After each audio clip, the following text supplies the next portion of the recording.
ولات خالتا 1720-1738 di serdema navê de heft welatê êziyan hebûn.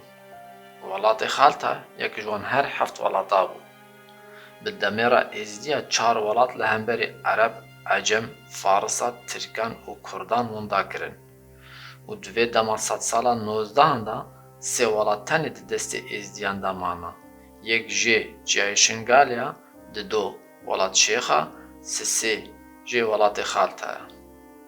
Bi çawa niha di sedsala bîst û yekê de 16 welat Bundeslandê Almanya hene û xwekirina yek dewlet di serdema navê jî de heft welatê êziyan hebûn. Heft welatê êziya ev bûn: yek welat Şêx, du Çiyayê Şingalê, sê welatê Xalta, çar welatê Helebê, pênc welatê Hekarê, şeş welatê Serhedê û heft welatê Tebrîsê. Di sedsala duwazdeh û sêzdehan de her heft welatên êziya koordîne di navbera wan de hebû wekî dewletekê bû. Navenda şêwira êziya li Geliyê Lalişê bû. Ev koordîna heft welatê êziyan wekî Mehfela Êzîdxan yanî Meclisa Êzîdxan de hat binavkirin. Piştî Mîr Şêx Hesen ji terafê Bedreddîn Nûrê ve tê xetilkirin, ev yekîtiya heft welatên êziya ber têkçûnê ve diçe. Kurê Şêx Hesen Şerfedîn berxwedanê li hemberî Bedreddîn Lûlû dest pê dike û artêşa Bedreddîn Lûlû têk dibe. Hukmê Êzîdxanê diparêze û Şerfedîn dibe mîrê Êzîdxanê. Piştî çand sal artêşa Mongola keve Mezopotamya û Rojhilata navîn û tevahî hêzên heyî têk dibe û dike bin kontrola xwe. Mîr Şerfedîn di sala 1258 de li hemberî Mongola têk diçe. Bi vî rengî yekîtiya heft welatên êziyan têk diçe. Li êzîdî her li herêmên xwe de çand û baweriya xwe diparêzin û berdewam dikin. Piştî hukmê Mongoliya di dawiya sedsala çardehan de li Rojhilata navîn sist dibe û paşê Mongolî ji Mezopotamya û Rojhilata navîn baş de vekişin, êzîdî dîsa di warê hezkerî de li her heft welatên xwe de xwazin xwe bihêz bikin. Lê wekî berê nikarin bi awakî koordîne yekîtiya xwe xurt bikin. Bi demê re welatê Tebrîsê, welatê Helebê, welatê Hekarê, welatê Serhedê tên dagirkirin. Ji van heft welatên êziya çar jê hetanî sedsala nozdehan tên dagirkirin û sê jê dimînin. Welatê Xalta, welatê Şêx û Çiyayê Şingalê dimînin. Welatê Xalta xwe di dîrok gelekî kevin e. Dîroka welatê Xalta vegerhê berî rojbûnê, berî Mesîhiyetê. Ez ê vê herêma êziyan tenê di serdema nû de û taybet di sedsala nozdehan de bi dest bigirim. Di her serdemekê de navenda welatê Xalta li cihê cuda cuda dima. Di sedsala 16 û 17 de piştî Mesîhiyetê gela xweşavê xoşavê navenda welatê Xalta bû. Xweşavê gundekî mezin girêdayî navçeyek Gur Pinara bajarê Wanê ye. Navê wê bi tirkî Güzelsu e û ji xwe bi êzdîkî xweşav e. Her Güzelsu û xweşav jî tê mehna xweşavê. Tirk dîrokê bermexlûb dikin û rastî nabêjin. Dibêjin navê Güzelsu ê berê bi faresî xweşav bû û me ji quluban tirkî. Yanî dibêjin me xweşav ji Farisa san her welatê Farisa bû. Lê nabêjin navê Güzelsu rast bi zimanê êzdî xweşav bû û berê cihê êziya bû me ji destê wan derêxist. Nabêjin me ji cihê êziya bû me ji wan bir û me navê wê quluban kir Güzelsu. Di cîhanê de tirk asimilasyonê gelekî bikartînin. Nava diguherîn miletê ne tirk bi di perwardan re derbas dikin û wî miletê ji rastiya wî ya dîrokî û ji çanda wî dûr dixin. Dîrok jî bi zanebûn wekî dilê xwe nivîsandina tirk e. Di dinyayê de pispora asimilasyonê û propaganda tirk in û kur jî hêdî teqlîda wan dikin. Di navbera sedsala 15 û 17 de gela xweşavê navenda welatê Xalta bû. Mîrê welatê Xalta mala Kok Axa bûn yan jî Kok Mîra bûn. لکلا خوش آوی دمان پشتی فرمانا عثمانیا لسر ایزیان گران دبن ایدی او هاو کارن خو لبر هیز و پولیتیکاین وان راگن و خوش آوی برددن ور خویا دکه پشتی کلا خوش آوی تام که بن دست دولت عثمانیا مسلمانتی لسر ایزیان ولات خالتا فرض دکن حکم مالا کوک آخا لوی هرم تک دیچه او جی نچار دبن کو جه خو بردن هندک جوان خود مل ارمنستان قفقاز و روسیا هندک جی لهرم دمین و خود دن جه آسه و چه به هندک جوان جی نچاری بوبن مسلمان جی و جبنا مالا کوک آخه هندک کس خوش آغی بردن بر روباره کو کوین نابرا باجوارو که کو ایرو جوان را تگوتن بشری باتمان ترکیه و قرطلان گریدای سر ترکیه و لبر و آوه بجیه دبن اف در جوالات خالتا بو و وجه اف هرموی لسات سالا اجدان حتی سات سالا بیستان دا ببین ناوین دا خالتیان ناوی بشری بره کوبینا و کرتالانجی مصر جایا مروفک بناوی میرزابک جمالا کوک آخا لوی ناوین دا نویا خالتانیه ده در دورا سالن 1760 دا وکی میره خالتان درکوی برچاوان ناوین کوره میرزابک مازن تما پشتی تم زوروی مازنا وکی دن چند کچ و کوره میرزابکانا ناوی و نایزانین پشتی میرزابک دی چه بردلوانیا خوده کوره تم دبی میره ولات خالتا پشتی تم براوی زورو دبی سروره ولات خالتا و وی رنگی دم و دوران در باز دبن پشتی زورو امری خوده دی که برازیوی حلیه تم دبی مازنه ولات خالتا حلیه تم لگونده آویس که دما جخوا گونده آویس که امیر تم بو و جوی گوندی را دهات گوتن آویس که باوی حلی دوان دمادا بگو آخه گلک جاران زوجین و او یک لناو ملت روشلاتا ناوین تشتکی نورمال بو پشتی حلیه تم دبی میری خالتان هکا جارا دست بکه و هکا جارا ددوه حلی بکه چکی را زوجی ندوت ماماویا یعنی او کچک جی ازیدی بو لنج مالا میرزا بگو جبروی که گلک قرام و پسمام حلی هدی میریتیا حلی قبول نکن چما هفسرا حلی نج مالا میرزا بگ بخویا و میریتیاوی سکناندن ناکو کی کت نابرا مالا میرزا بگ و مزناتیه هف قبول کرن لی برنگکی لحف کرن و مزنکی نوج خور هل بجارتن ناوی مزنوانی نوجی زازا بو حلیه تم جا آویز که رابو چو هرما باسا گنده باسا ازیدیه دبی جه حلیه تم اینو و هرما باسا که نابرا سرت و جزیره ده دسپیکا سالا 19 ده هیج ولات خالتا خودی هردکی گلکی فرا بو هرداوی ناوبرا باجار بیتلی سیرت جیزره گرجوز دیار بکر ساسون و دردورا باتمانی بو اف در تنه هدی دست ازین ولات خالتان داما بو ناواندا خالتیان یانو دکت نابره بشری و قرطلانه ناواندا ولات خالتا دسپیکا سالا 19 ده رضوان بو رضوانا باوی تم جبر میرزا بک رضوان آوا کربو ناوی کوروی امازن تم بو جردوان را ده تگوتن رضوانا باوی تم رضوان لبر روباره کی بو دوی دمه دا ج آوا وی روباری را دهات گوتن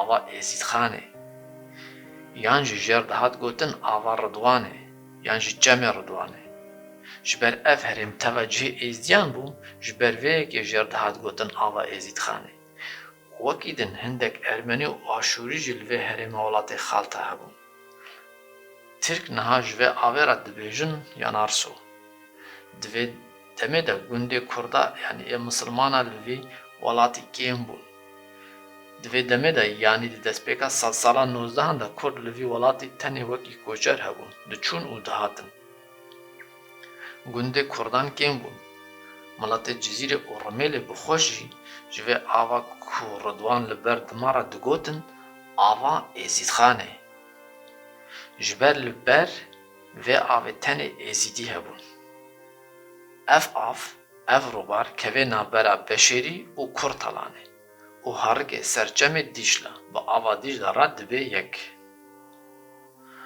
Wek tê zanîn heft tawusê êzîdxanê hebûn, ji wan yek jê ya welatê Xalta bû. Wextê qewala tawus li nav welatê Xalta digerand, her roj diçû qonaxekê û her cara tawus li qonaxekê disekinî, hindek gundên biçûk yan jî êzidiyên li ziviyê nêzik diman, ew jî dihatin wê qonaxa ku tawus lê sekiniya û lê ziyaretî dibûn û xêr û alîkarî didan qewalên ku tawus digerandin. Yani welatê Xalta di sed salan nozdehan jî de hêjî mezin bû û xwedî gelek gund gundabû. Zêdeyî 500 gund û zivînge dibin hikûmdariya welatê Xalta de hebûn. Yani ev herêm hêjî bi giştî êzîdî bûn û herêmek serbixwe ya êzîdiyan bû. Lê bi dehan fermanê giran wê di vê sed salê jî de ji terefê Osmanî û Kurdan ve li êzidiyan radin. Em ji wê hewl bidin hindek fermanê di vê sed salê de bi serê êzidiyan de hatine bi dest bigirin.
Federasyona Êlan ya welatê Xalta di sala 1720 de mezinê welatê Xalta zaza emrê Xwedê dike, zaza ji êla Qiziliya bû.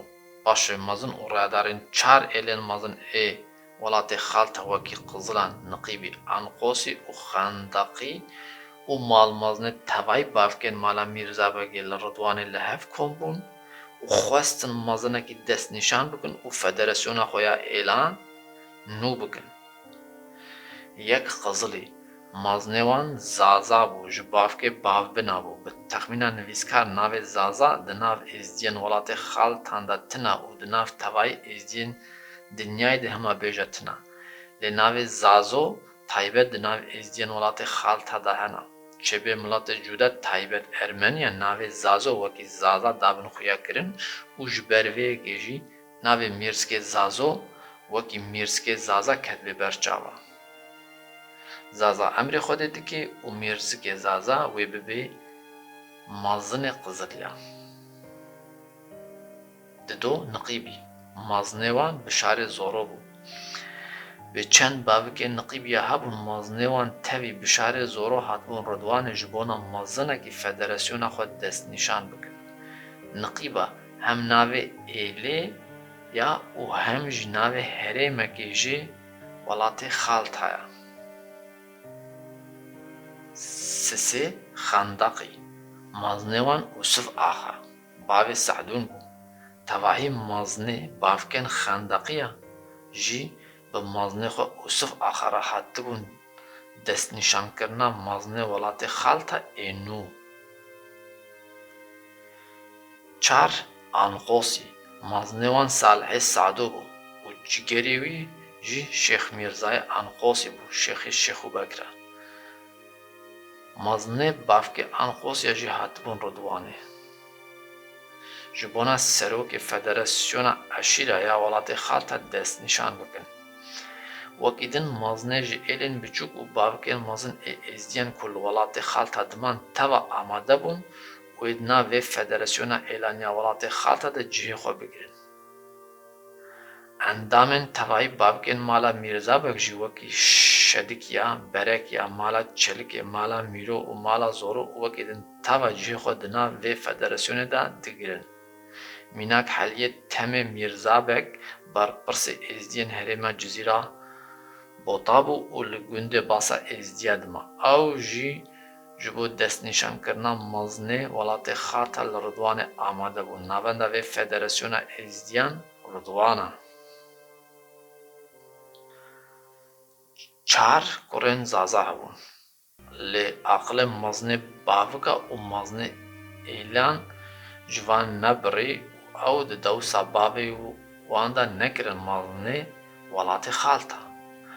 Birayekî zaza hebû navê wê Hesen bû. Hesen berî zaza ji zû de emirê Xwedê kiribû. Lê du kurên wî bi navê Mîrzik û Bedo hebûn. û Mîrzik xortekî pirjir jê hatî û Xwedê edalet bû. Mezinê êlan rabûn biraziyê zaza Mîrzikê kurê Hesen di sala 1720 de kirin mezinê Federasyona Êlan ya welatê Xalta. Navê Mîrzikê kurê Hesen hêdî bû Mîrzikê Zaza. Mîrzikê ji mala Zaza. Mîrzik ji êla Qizilya bû û li Rêdwanê dima. Mîrzikê Zaza rabû li Rêdwanê ji axê û keviran wekî girekî da çêkirin û qesrek li ser ava kir. Navê wê bû Qesra Rêdwanê. Di bin qesrê de tunelê veşartî ku ji bona avê diçin ser çem da çêkirin. Wekî din di bin qesrê de heps jî hebû. Mîrzikê Zaza bû mezinê welatê Xalta û navenda welatê Xalta jî Rêdwan e. Di derdora salên 1725 de derdora hezar avahî li Rêdwanê hebûn. Rêdwan bajar bû, xwedî sûk bû. Nêzî 900 malên êzidiyan li Rêdwanê diman û nêzî 150 malên Ermenî û Keldanî yan jî Aşûriya yanî Mesîhiya jî li Rêdwanê hebûn. Zêdeyî 500 gund û gundikî mezraya ava û zivin şikefta girêdayê welatê Xalta hebûn. Yanî zêdeyî 500 gund, gundikê biçûk û zivinga girêdayê welatê Xalta hebûn. Tenê li derdora Rêdwanê jî 4 milya Rêdwanê ve herî zêde 40 kilometre dûr zêdeyî 100 gundê êzidiyan hebûn. Di navbera Bismil, Çinarê, Ferqên Xulb û Licê de nêzî 100 gundê êzidiya girêdayê welatê Xalta hebûn. Di navbera Cizîr û Sêrtê de bêhesab gundê êzidiya girêdayê welatê Xalta hebûn. Mezinê êzidiyên vê herêmê mala Mîro bûn. Di wan deman de Rêdwan ji Sêrtê mestir bû. Di dema şerê Osmanî û Cizîra Bota de generalê Alman Helmut Karl Bernhard von Moltke perwerda hezkerî da leşkerê Osmaniye yan jî şêwirmendê wan bû û ew çûbû wê herêmê Sêrtê.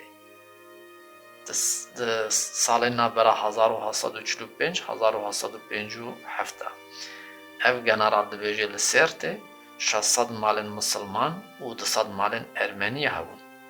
Belê berî vê demê li Rêdwanê derdora 1000 malî hebû. Yanî Rêdwan demekê de ji Sêrtê mezintir bû. Ji binamala Mîrzabekê mezin ku di van 100 salên bihur de serwerî ji welatê Xalta re kirina hêdî gelek bavik çêbû bû. Derdora 7 bavikan ji vê binamalê hebûn û her bavekî derdora 100 siwarê wanî şer hebûn û bi giştî 1500 siwarên tevahî êlên welatê Xalta ê şerker hebûn. Di vê şaşneyê fêm kirin ku êziyên welatê Xalta teva ji mala Mîrzabekin gelek êl û bavkên cuda cuda li welatê Xalta hene. Belê sal 1725 hejmara hezkerê êzidiyên welatê Xalta 6500 e. 5000 jê peyana û 1500 jê siwarin. Piştî Mîrzikê Zaza Keleşê Çelo dihat. Keleşê Çelo yek ji mezinê hezkerî ye. Keleş ji gundê Girê Çelo e. Werî xuya dike ev gund ji terafê bavê Keleş ve hatibû avakirin û ji ber vê yekê jî bi navê bavê wî Çelo jî hatî binavkirin. Di destpêka 100 sala 19 de tifaqa mala Mîrzabekê yanî ji mala Kok Axa wekî berê nexort bû. gelek bavê wan çêbû bûn, hejmara wan gelekî zêde bûbû, li tifaqa wan newekî tê xwestin bû. Bez dîsa jî tevaya bavkên mala Mîrzabegê mezin li hev kom bûbûn û Mîrzkê Zaza kiribûn mazinê xwe. Wer xuya dikê ji ber Mîrzkê Zaza hem î bi edalet bû, hem jî î mêrxas bû, î şervan bû û ji şer fêm dikir. Ji ber vê yekê Mîrzkê Zaza kiribûn mazinê xwe. Mîrzkê Zaza ji êla Qizilya û ji bavkê bavbinaya. Mîrzkê Zaza koçerê Helika yanî ê Kurda hewan dibûn nav xwe. Koçera her sal vêrgî yanî baç didan Mîrzkê Zaza. Ev yek ne bi dilê hindek êzîdiyên herêmê bû. Koçerê Helika sê bav bûn. Mala Dîbo, mala Sîno û mala Remo bûn. Osmanê Hemer mazinê mala Dîbo bû û ji êla Elika bû Kurd bû. Osmanê Hemer Kurd û Mîrzkê Zaza êzîdî bûbûn kirîv û dostên hev û Mîrzik cih li gundê Mezrikê dabû koçerê Elika. Koçer li Mezrikê diman û pezê xwe li herêmê diçêrandin. Mezrik diket nêzî gundê Memikan û nêzî gundê Xumaro. Memika gundê mala Peşîman Konê êzîdî bû. û Xumaro jî gundê Heliyê Gelho bû. Ava Ridwanê di navbera Mezrik û Xumaro de diherikî.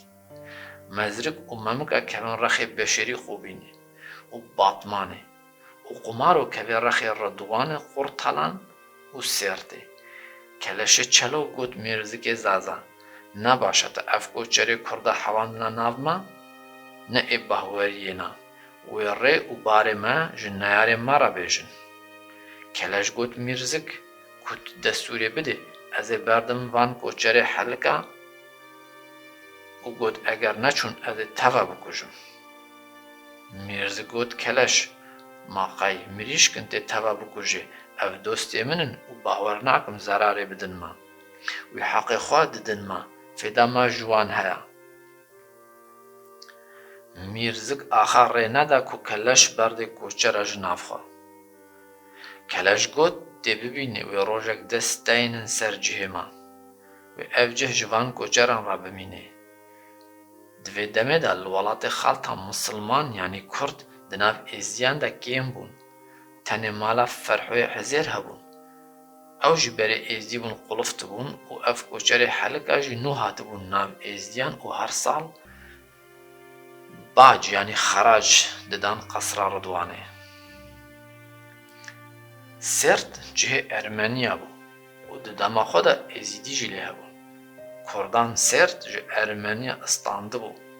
Di van dema de li Sêrtê sê parcê Kurd û Ereb bûn û yek par jî Ermenî mabûn. Li derdora Sêrtê Ermenî li gunda Zav hebûn û Misilman jî li gundê derdora Sêrtê hebûn. Di fermana de Kurda, Ereban û Tirkan bi zora şûr Ermenî êzîdî û aşûrî li derdora Sêrtê qulubandibûn. Yani hêdî gundê Kurdan li derdora Sêrtê hebûn û hindek Ereb jî li Sêrtê hebûn. Qesra Ridwanê yanî êzîdiya wertexmîn dikir Tirk wê rojekê bi hezkerekî mezin bên şerê wan û êzidiya xwe di warê psîkolojî û hezkerî de ji bo vê yekê amade dikir. Lê Kurd wê şer û fermanê giran berî Tirkan berî Osmaniya bînin serê êzidiyan.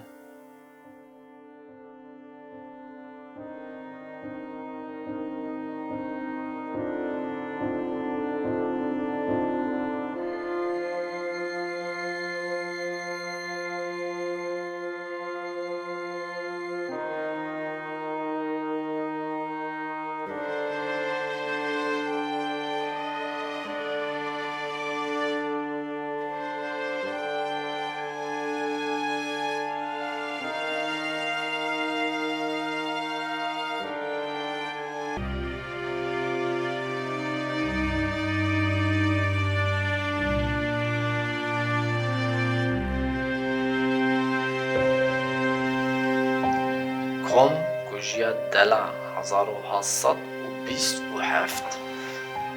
êdî misilmantiyê Kurdiyê cihêpiyên xwe li Sêrtê û derdora wê girtibû. Li vê herêmê hêdî Kurd bihêz bû. Destpêkê ferman li êzîdî Ermenî û keldaniya rakirin, bi zora şûr ew quluban û ew çavtirsandî kirin û paşê şêx û seydên Ereba ketin nav wan, êzîdî Ermenî û keldaniyê li van gunda qulubana û misilmandî bi serê wan de xwendin.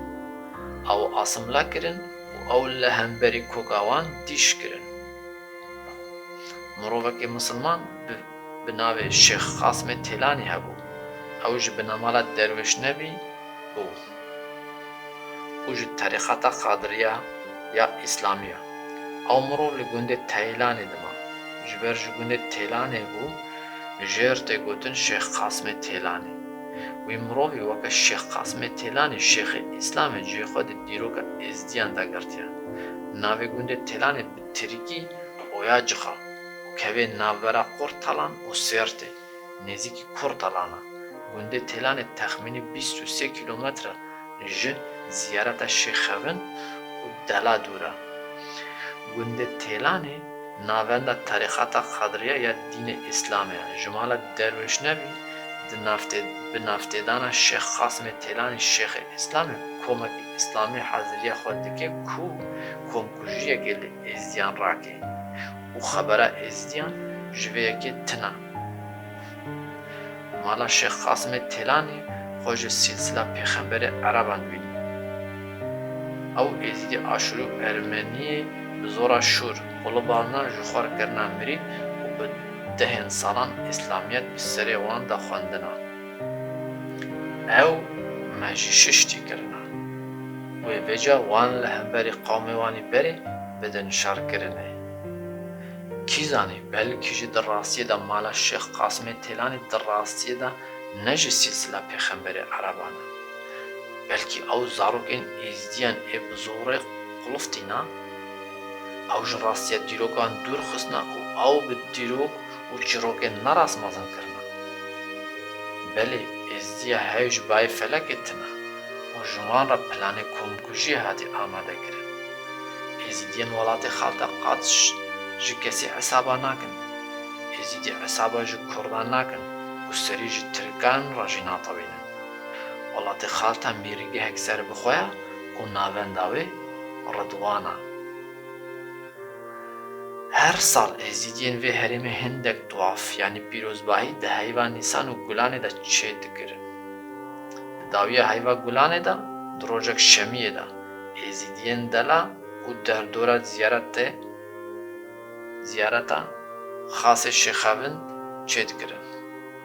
Yani tuafa Şêxevin çê dikirin. Bi hezara milat diçû vê tuafê. Ziyareta Şêxevin dikeve jorê Bakurê Ridwanê. Şêxevin ji nêzî avê bû. Derdora 20 heta 25 kilometre ji Ridwanê dûr e. Şêxevin nêzî gundê Qinask û Dela ye. Li gundê Qinaskê feqîr diman. Qinask dikeve jêrî Şêxevin bi milê Ridwanê ve. Gundê Qinaskê gelekî nêzîkî ziyareta Şêxevin de. Du gundê Dela hene. Dela jêr û ya jor. Dela jor diket hemberî Şêxevin rexêdinê avê û Dela jêr diket jêrî Şêxevin. Dela mezin bû.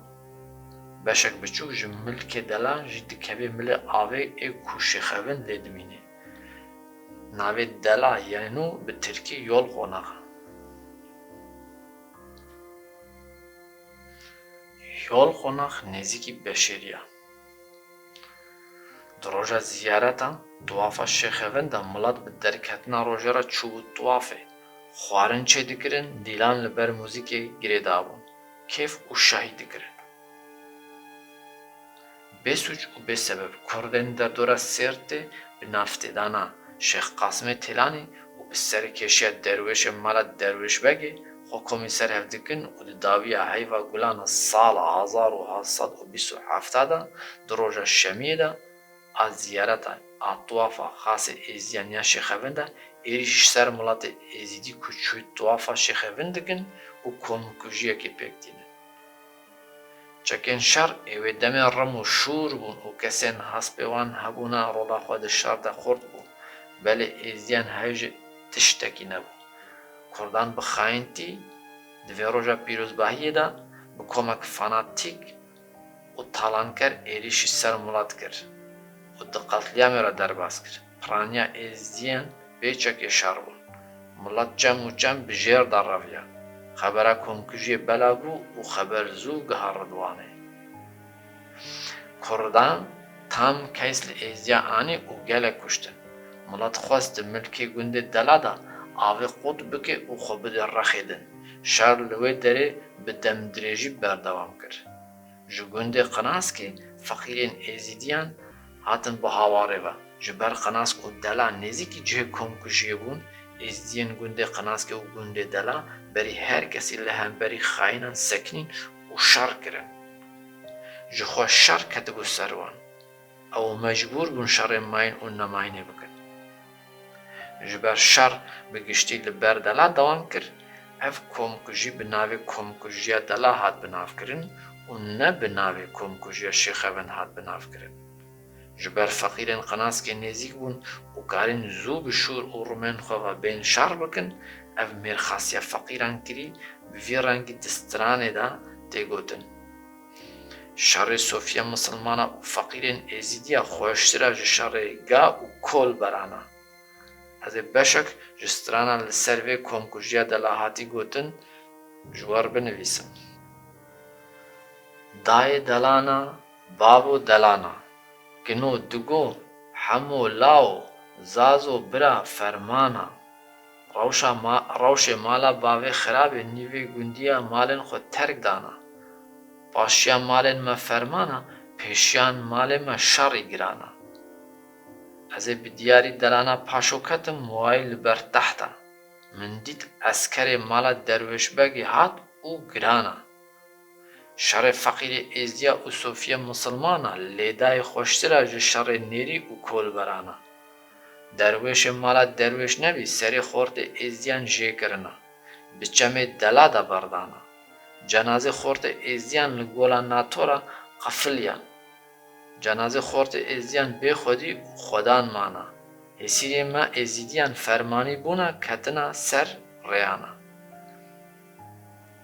Çavkaniyê kilamê dengbêj Emîn Hemdûnî. Not: ev stran bi alîkariya dengbêjê êzîdî Emîn Hemdûnî hatî nivîsandin. Navê gundê Hemdûn e bi tirkî quruq waveqa û Hemdûn hêjî êzîdî mana. Wekî ku di stranê de tê gotin, hezkerê mala derwêşbegê gelek bû û gelek êzîdî kuştin û termê wan bi avê de berdan. Şer kevê nav her du gundê dela, nav Qinaskê û gundê derdor û milet ji ber vî hezkerê xayîn cihê xwe berdin û kevin ser rêyan diçin xwe li gundê din digirin. Ev herêma şer lê qewmî girêdayî êla Niqîba bû û li ser sînorê Qizilya bû. Ti pirsgirêkên êzîdiyên gundê dela şexsî bi derwêşê mala derwêşbegê nebî re tune bûn û pirsgirêkê êzidiyên gundê dela bi tu misilmana jî re nebûn. Ji xwe di van gundê derdorê dela de gundê Kurdan qet tune bûn. Lê mala derwêşbegê ev komkujî anî serê vî miletê bêsûç. Hejmara vê koma ku komkujiyê pêk tîne derdora hezar kesî ye. Ev koma ser van gunda dadigirin hindek qîs û bûkên gundê dela hêsîr digirin û wan li ber ava çem didin sekinandin ji bona ku bi xwar bibin. Ev qîz û bûka guliyê porên xwe bi hev girêdan û xwe avêjin avê, xwe xeniqîn ji bona navê misilmantî nekeve ser wan.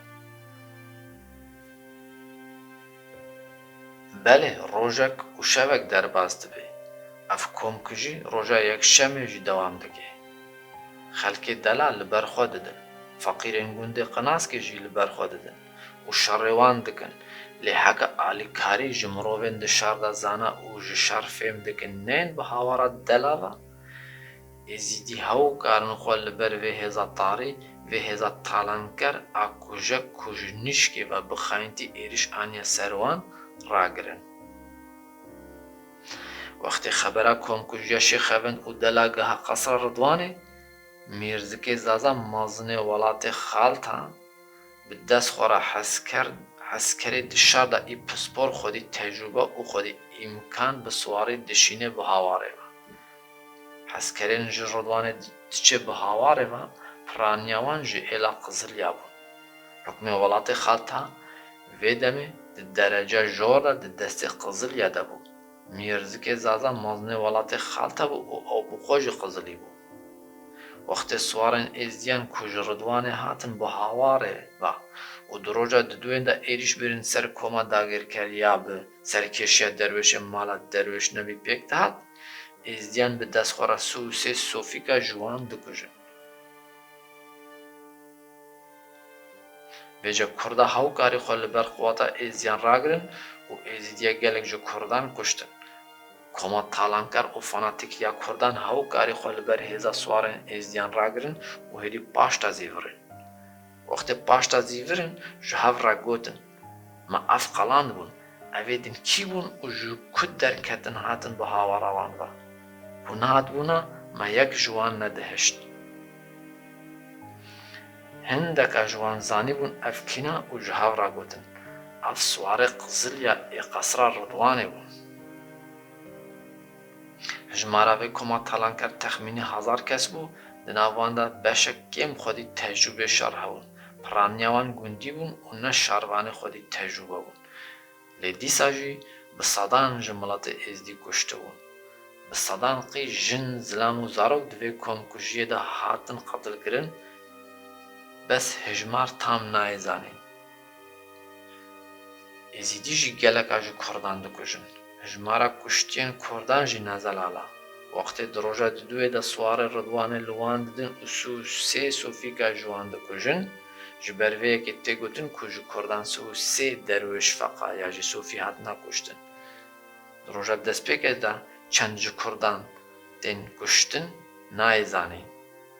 ام نزان به کشتین کرده جی بگشتی چند کس بون.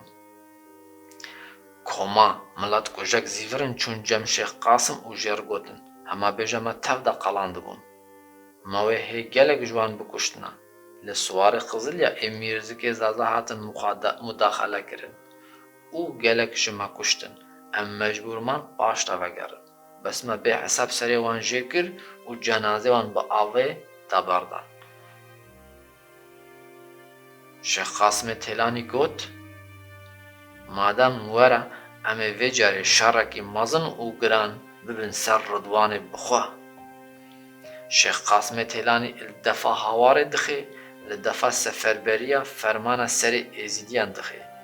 شیخ قاسم تیلانی جمالت درویش نبیا ده حریم ده یک جبر پرس دین اسلامی. جه طریقتا نقشبندی یا دین اسلامی. ارقوان آوا دین اسلامی ده حریم ده خورد و برفرح بکن. شیخ قاسم تیلانی شیخ اسلامی دست به تنظیم دکی کو فرمانه که ازدیان راکی.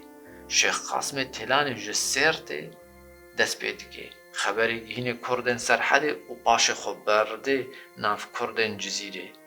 ده ناف شیخ و سیدن مسلمان دگره ده چه جم توای آخا و گرگرکی کردان دبی ورن ام توا به هاورا شرکی گران ببین سر ازدیان ولات خالتا.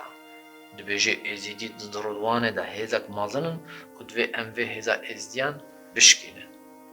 منطق اوه چنابه کو ازیدی یان جی آشوری یا او ارمنی ده شر ده کاربن مسلمانا کرده.